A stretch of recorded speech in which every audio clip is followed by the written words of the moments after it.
to do apportionments after the first installment, after the second installment, and apportion what was received. Karen, why don't we start just a little more basically so we don't lose a couple of people? Okay. When we estimate how much property tax we're going to need, in a perfect world, how much property tax, this is the assessed value of everybody in the county. Here's the $1 that you're going to pay into property taxes. Some people aren't going to pay the property taxes. They just can't. So you have to sort of figure out what that delinquency factor is and take less. So it's that issue of delinquencies that we deal with in the teeter plan. Under the teeter plan, the county makes all the other districts whole. So in other words, the school districts get 100% of their property tax, and the county takes the penalties and interest once those people redeem their properties as compensation. So that's the plan, and that's what Right. teeter does. We're fronting the taxes to the taxing entities. And in exchange for fronting that money, we receive the penalties and interest that are paid when the property tax bill is redeemed. When we went on, yes, So, but even if you didn't front the money, you'd still get interest and penalties? What's the penalties and interest would go to the entity. They would be apportioned just like the taxes are. Okay. Everybody would get a Oh, I share see. of that. Oh, okay, but So- so doing it this way? Doing the it this county way, keeps the whole 18%. Right. over the last 5 years, there's been an average of $400,000 collected and used by the general fund as a result of penalties and interest collected in the teeter plan. Okay. This year, because of a poor economy, we had some extraordinary collections, and there's approximately $600,000 due, or available to be apportioned this year that's been collected so far. That's non-diamond. That is non-diamond, so, And that is currently budgeted. and that is in the budget. And that's the source of this 400,000 annual source and 200,000 one time only. is Correct. The nature of that 600,000.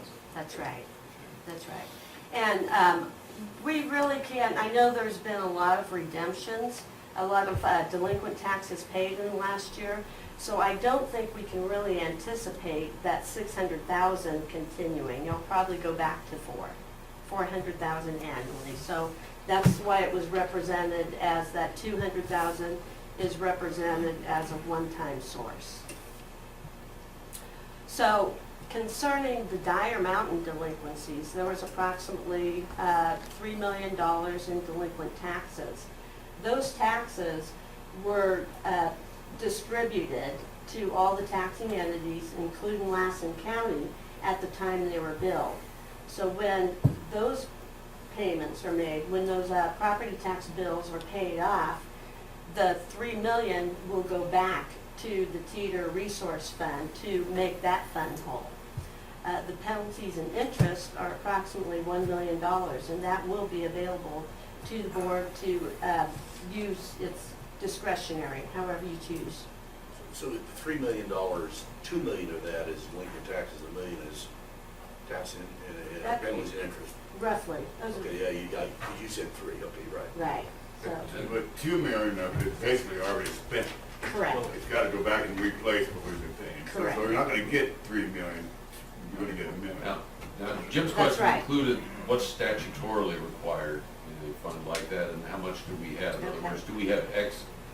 Back in 1993, Is that correct, Jim? 94. That was your question? In What kind of a cushion? Right. In 93, 94, there was approximately $2 million in delinquent taxes. And so Lassen County elected, the board elected to buy out those delinquencies, distribute them to the taxing entities.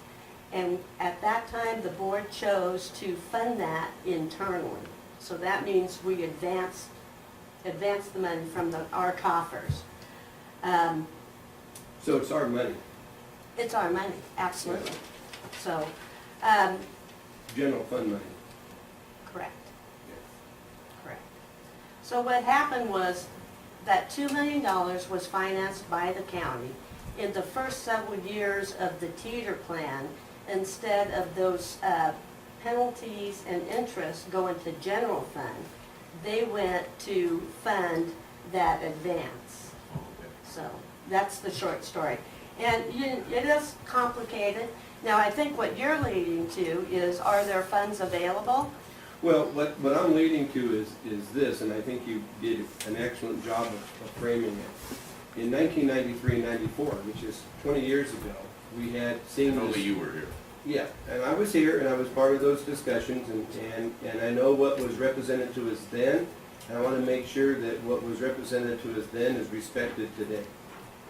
But the 80s were a tough decade. We had recessions, not quite maybe as bad as the recession we had over the last 5 years, but the 80s was a tough time financially for a lot of folks, and that's where the tax delinquency had accumulated, and the policies and the practices of trying to collect those and to sell properties and so forth were not maybe as aggressively pursued. And the point being is that the policy that was in place then, and the $2 million of buying that, quote, paper that was sitting out there and churning it for the interest that would be generated by collected through the 90s and into the early 2000s, we saw a lot of effort made to try to collect that money, because that's our money that we've got kind of invested out there.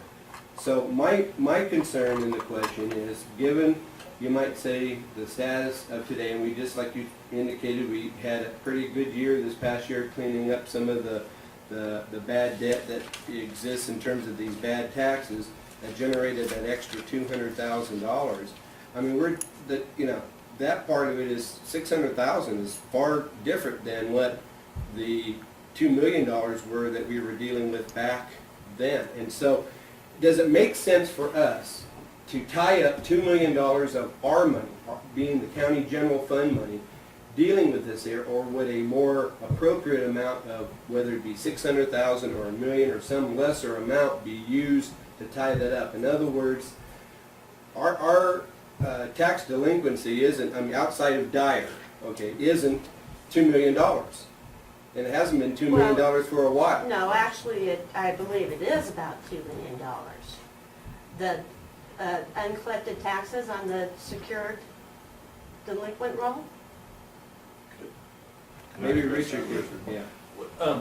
I think one of the steps we're missing, so when we went to the teeter plan, we capitalized the cash flow on the tax loss reserve fund, is that right? With the $2 million to front the money to ourselves and everybody else.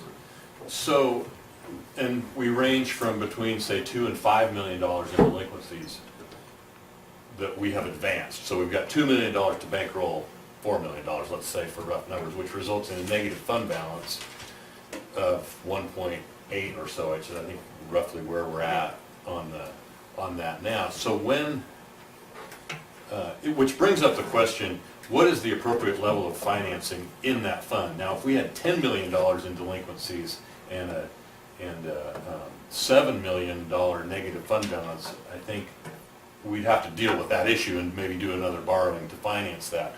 The converse is also true. If we only have $1 million in delinquencies and $2 million in the fund, then we're off balance that way. And I think the policy discussion is, what is the appropriate level? I think it's somewhere around 50%, but that's just my opinion. You know, if we have $2 million in delinquent taxes, maybe we need $1 million in that, reserve. But that's a changing number. And that's the question is. I think that's the fundamental policy issue. And the question